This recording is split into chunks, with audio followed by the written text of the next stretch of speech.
love, I'm so glad you stopped by today. Hope you've been taking care of yourself and sipping enough water. That part always matters.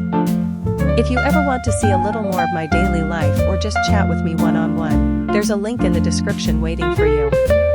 Check it out after this video. So, here's the manual breast pump I'm using today.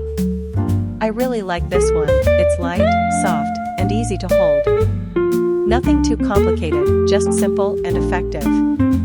Let's try it out together. I place it gently on one side, making sure it feels comfortable and secure. Then I start pressing slowly, no rush, just a calm rhythm. You'll know when it starts working, that gentle pull and release. Once the milk begins to flow, it's actually pretty relaxing, almost like your body finding its own natural pace. And look at that, milk already collecting in the bottle. It always feels good to see those first drops.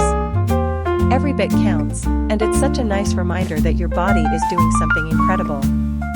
That's it for today, babe. Thanks for being here with me. You make this space feel so special. Take care of yourself, and I'll see you in the next one.